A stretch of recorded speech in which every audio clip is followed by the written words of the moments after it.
എല്ലാവർക്കും സുഖമാണെന്ന് വിശ്വസിക്കുന്നു. ഡെയിലി അപ്ഡേറ്റിലേക്ക് എല്ലാ ആളുകൾക്കും സ്വാഗതം. നാളെ മെയ് 27-ാം തീയതി മുതൽ നിങ്ങൾ ശ്രദ്ധിക്കേണ്ട വളരെ പ്രധാനപ്പെട്ട കാര്യങ്ങളാണ് ഈ ഒരു വീഡിയോയിൽ വ്യക്തമാക്കുന്നത്. വീഡിയോയുടെ വിശദാംശങ്ങളിലേക്ക് കടക്കുന്നതിന് മുമ്പ് കൂടുതൽ ആളുകളിലേക്ക് ഇൻഫർമേഷൻ എത്താൻ വേണ്ടി തീർച്ചയായിട്ടും നിങ്ങളൊന്ന് ലൈക്ക് ചെയ്തിട്ട് കാണുക. ഫേസ്ബുക്കിലൂടെ കാണുന്ന ആളുകൾ ഫോളോ ചെയ്യുക. വീഡിയോയുടെ വിശദമായ വിവരങ്ങളിലേക്ക് വരാം. ബാർക്കോഴ ആരോപണത്തിന് പിന്നാലെ പിണറായി സർക്കാരിനെതിരെ UDF പ്രക്ഷോഭത്തിലേക്ക്. കന്റോൺമെന്റ് ഹൌസിൽ ചേർന്ന UDF ഏകോപന സമിതി യോഗത്തിലാണ് സമരപ്രഖ്യാപനം.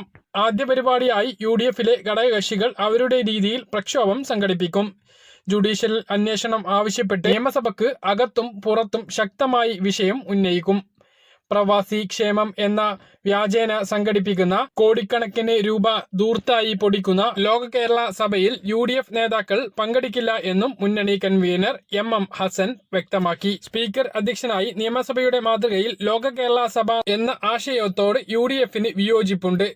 പ്രതിനിധികൾ ബില്ല് അവതരിപ്പിക്കുന്നതും മുഖ്യമന്ത്രി അംഗീകരിക്കുന്നതും അനുചിതമാണ് എന്നും കുറ്റപ്പെടുത്തി. കോടികൾ പൊടിച്ച് കഴിഞ്ഞ വർഷം നടത്തിയിട്ടുള്ള ലോക കേരള സഭയുടെ റിപ്പോർട്ട് ഇതുവരെ പുറത്തുവിട്ടിട്ടില്ല. അത് പുറത്തുവിടാൻ സർക്കാർ തയ്യാറാണോ എന്നും ഹസൻ ചോദിച്ചു. അപ്പോൾ 10-ാം തീയതി നിയമസഭ ചേരുകയാണ്. അതിന് മുന്നോടിയായി തന്നെ UDFന്റെ സമര പരിപാടികളും ആരംഭിക്കും എന്നാണ് UDF കൺവീനർ വ്യക്തമാക്കിയിട്ടുള്ളത്.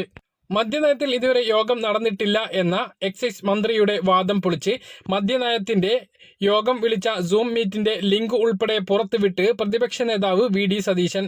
മെയ് 21-ന് ടൂറിസം വകുപ്പ് വിളിച്ച യോഗത്തിൽ ഡ്രൈഡേ വിഷയം ചർച്ചയായി എന്നും തുടർന്നാണ് പണപ്പിരിവ് നടന്നത് എന്നും പ്രതിപക്ഷ നേതാവ് ആരോപിച്ചു. വളരെ പ്രധാനപ്പെട്ട ഒരു അറിയിപ്പാണ് ഇപ്പോൾ പുറത്തു വന്നിട്ടുള്ളത്. അടുത്തിടെ ആരംഭിച്ച മുലപ്പാലിന്റെ വാണിജ്യവൽക്കരണത്തിനെതിരെ രാജ്യത്തെ food safety and standard authority of India മുന്നറിയിപ്പ് നൽകി. മുലപ്പാലും മുലപ്പാൽ അധിഷ്ഠിത ഉൽപ്പന്നങ്ങളും വിൽക്കാൻ നിയമം അനുവദിക്കുന്നില്ല എന്ന് food safety standard authority of India വ്യക്തമാക്കി. കഴിഞ്ഞ ദിവസം പുറത്തിറക്കിയ ഉത്തരവിൽ മുലപ്പാൽ വിൽക്കുന്നതുമായി ബന്ധപ്പെട്ട എല്ലാ പ്രവർത്തനങ്ങളും നിർത്തിവെക്കണം എന്നാണ് അറിയിച്ചിട്ടുള്ളത്. 2006-ലെ FSS ആക്ട് പ്രകാരം മുലപ്പാൽ വിൽക്കുന്നതിനും സംസ്കരിക്കുന്നതിനും വിലക്കുണ്ട്. നിയമലംഘനം കണ്ടെത്തിയാൽ നടത്തിപ്പുകാർക്കെതിരെ കർശനമായ നടപടി സ്വീകരിക്കും എന്നും മുന്നറിയിപ്പ് നൽകിയിട്ടുണ്ട്. മുലപ്പാൽ സംസ്കരിക്കാനോ വിൽക്കാനോ ആർക്കും ലൈസൻസ് കിട്ടിയിട്ടില്ല എന്ന് ഉറപ്പാക്കാൻ സംസ്ഥാന കേന്ദ്ര ലൈസൻസിംഗ് അധികൃതരോടും അതോറിറ്റി ആവശ്യപ്പെട്ടിരിക്കുകയാണ്. മുലയൂട്ടുന്ന അമ്മമാരിൽ നിന്നും പാൽ ശേഖരിച്ച് വിൽക്കുന്ന മിൽക്ക് ബാങ്കുകൾ സ്ഥാപിച്ചതോടെ മുലപ്പാലിന്റെ ഓൺലൈൻ വിൽപ്പന കുതിച്ചുയരുന്ന സാഹചര്യത്തിലാണ് മുന്നറിയിപ്പുമായി അധികൃതർ ഇപ്പോൾ രംഗത്ത് വന്നിരിക്കുന്നത്. ഓൺലൈനിൽ മുലപ്പാൽ ഉൽപ്പന്നങ്ങൾ തിരയുന്നതും സമൂഹ മാധ്യമങ്ങളിൽ ഇത് സംബന്ധിച്ച് പരസ്യം വരുന്നതും അടുത്തിടെ വർദ്ധിച്ചിരുന്നു. ആരോഗ്യമുള്ള ദാതാക്കളിൽ നിന്ന്, അതായത് മുലയൂട്ടുന്ന അമ്മമാരിൽ നിന്നും ശേഖരിക്കുന്ന പാൽ പ്രോസസ് ചെയ്ത് ശീതീകരിച്ച് വിൽപ്പനയാണ് എന്നാണ് അവർ അവകാശപ്പെടുന്നത്. മുലപ്പാൽ ദാനം സ്വതന്ത്രമായും സ്വമേധയും നടത്തണം. ദാതാവിന് യാതൊരുവിധ സാമ്പത്തിക ആനുകൂല്യങ്ങളും നൽകാതെ ദാനം ചെയ്യുന്ന പാൽ നവജാത ശിശുക്കൾക്കും ആശുപത്രികളിലെ മറ്റ് അമ്മമാരുടെ ശിശുക്കൾക്കും ഭക്ഷണം എന്ന നിലയിൽ സൗജന്യമായി ഉപയോഗിക്കാനാണ് ഉദ്ദേശിക്കുന്നത് എന്നും സർക്കാർ ചട്ടങ്ങളിൽ വ്യക്തമാക്കുന്നു. വളരെ പ്രധാനപ്പെട്ട ഒരു അറിയിപ്പാണ്.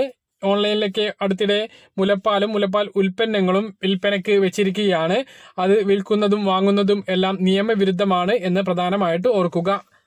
2024 ഡിസംബറിന് മുമ്പ് 21,253 കോടി രൂപ കടമെടുക്കുന്നതിന് സംസ്ഥാന സർക്കാരിന് കേന്ദ്രം അനുമതി നൽകിയതിന് പിന്നാലെ തലസ്ഥാന ജില്ലയിലെ മഴക്കെടുതികൾ മൂലം തുടർച്ചയായി സംഭവിക്കുന്ന ദുരിതങ്ങൾക്ക് സ്ഥായിയായി പരിഹാരം യാഥാർത്ഥ്യമാക്കുന്നതിന് പര്യാപ്തമായ പദ്ധതികൾക്ക് 200 കോടി രൂപ കേന്ദ്ര സർക്കാർ അനുവദിച്ചു. സംസ്ഥാനത്ത് മെയ് മാസത്തെ റേഷൻ വിതരണം ഈ മാസം 31-ന് തന്നെ അവസാനിക്കും. കഴിഞ്ഞ 2 മാസങ്ങളിലും 4-5 ദിവസം നീട്ടി നൽകിയിരുന്നു. അങ്ങനെ ഒന്നും ഉണ്ടാകുകയില്ല എന്ന് സിവിൽ സപ്ലൈസ് ഡിപ്പാർട്ട്മെന്റ് കമ്മീഷണർ അറിയിച്ചിട്ടുണ്ട്. ഇതിന്റെ അടിസ്ഥാനത്തിൽ തന്നെ ഇനിയും ഈ മാസത്തെ റേഷൻ വാങ്ങാൻ ബാക്കിയുള്ള ആളുകൾ 31 വരെ കാത്തു നിൽക്കേണ്ട, അതിനു മുമ്പെങ്കിലും വാങ്ങണം എന്നാണ് അറിയിച്ചിട്ടുള്ളത്. സംസ്ഥാനത്ത് ഇതുവരെ 56 ലക്ഷത്തോളം ആളുകൾ മെയ് മാസത്തെ റേഷൻ വിഹിതം കൈപ്പറ്റിയിട്ടുണ്ട്.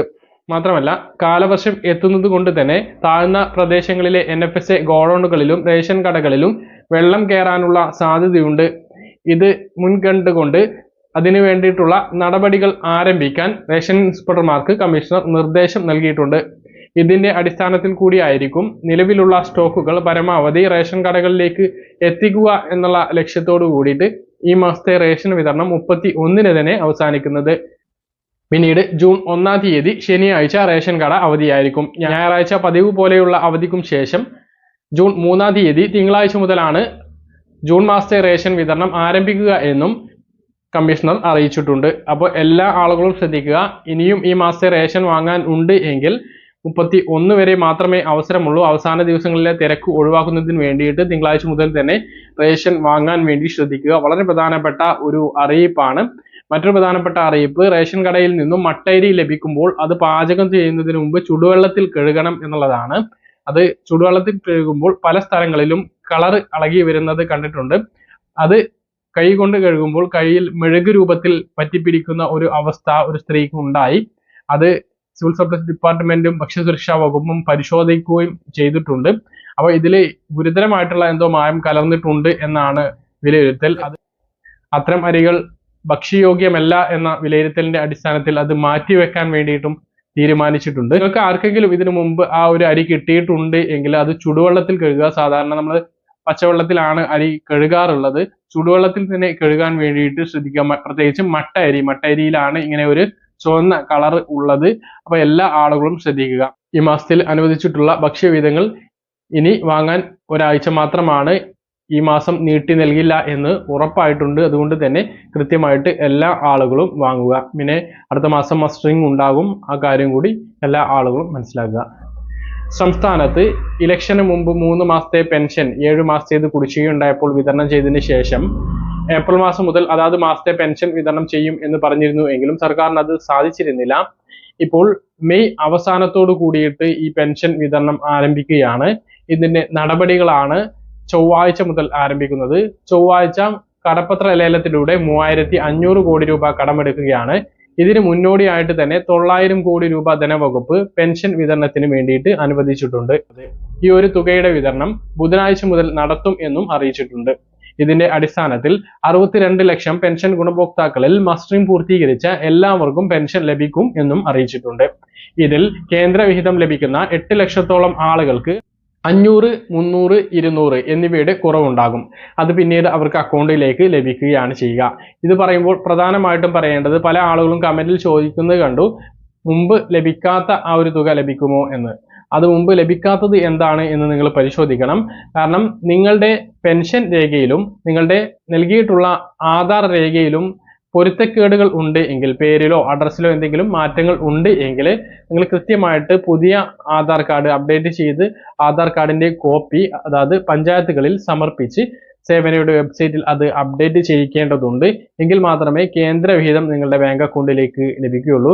മറ്റൊന്ന്, ബാങ്ക് അക്കൗണ്ടും ആധാറും സീഡ് ചെയ്തിട്ടുണ്ട് എന്നും ഉറപ്പ് വരുത്തേണ്ടതാണ്. അതുകൊണ്ടാണ് ഇത് മുടങ്ങിയിട്ടുള്ളത് എന്നുള്ള കാര്യം ഓർമ്മിപ്പിക്കുന്നു. അപ്പോൾ അത് വിതരണം ചെയ്യുന്നുണ്ട്. കഴിഞ്ഞ തവണ 3 മാസത്തേത് വിതരണം ചെയ്തതിന്റെ കേന്ദ്രവിഹിതം ലഭിച്ചിട്ടുണ്ട് എന്നും മനസ്സിലാക്കുക. ഇനി മറ്റൊന്ന്, മസ്റ്ററിംഗ് പൂർത്തീകരിച്ചവർക്ക് മാത്രമേ പെൻഷൻ ലഭിക്കുകയുള്ളൂ എന്ന് അറിയിച്ചിട്ടുണ്ട്. അതുകൊണ്ട് തന്നെ വരും മാസത്തെയെങ്കിലും പെൻഷൻ ലഭിക്കുന്നതിന് വേണ്ടി മസ്റ്ററിംഗ് പൂർത്തീകരിക്കാത്ത ആളുകൾ എല്ലാ മാസവും 20-ാം തീയതി വരെ ഇതിന് അവസരമുണ്ട്. ആ സമയത്ത് മസ്റ്ററിംഗ് പൂർത്തീകരിക്കാൻ വേണ്ടി ശ്രമിക്കുക. പെൻഷൻ വിതരണം ഉണ്ടാകുക ബുധനാഴ്ച മുതലാണ്. ബുധനാഴ്ച ബാങ്ക് അക്കൗണ്ടുകളിലേക്കാണ് തുക എത്തുക. അതിനുശേഷം പിന്നെ വ്യാഴം, വെള്ളി ദിവസങ്ങളാണ്. അന്നൊക്കെ ബാങ്ക് അക്കൗണ്ടുകളിലേക്കാണ് തുക എത്തുക. വെള്ളിയാഴ്ച സർവീസ് സഹകരണ സംഘങ്ങളിലേക്ക് തുക എത്തുകയാണ് എങ്കിൽ അതിന്റെ തൊട്ട അടുത്ത ദിവസം മുതൽ തന്നെ നിങ്ങൾക്ക് കൈകളിലും വിതരണം ആരംഭിക്കും. ശനിയാഴ്ച മുതൽ തന്നെ കൈകളിലും വിതരണം ആരംഭിക്കും. അതില്ലെങ്കിൽ തിങ്കളാഴ്ച മുതലായിരിക്കും കൈകളിൽ തുക എത്തുക. ഇതാണ് പെൻഷൻ വിതരണവുമായി ബന്ധപ്പെട്ട് നിങ്ങളെ അറിയിക്കാനുള്ളത്. അന്ന കാര്യങ്ങൾ കൃത്യമായിട്ട് മനസ്സിലാണെന്ന് കരുതുന്നു. ഇതുപോലുള്ള ഇൻഫർമേഷൻ ലഭിക്കാൻ ചാനൽ സബ്സ്ക്രൈബ് ചെയ്യുക, ബെൽ ഐക്കൺ എനേബിൾ ചെയ്യുക. മറ്റൊരു വീഡിയോയുമായി നമുക്ക് വീണ്ടും കാണാം.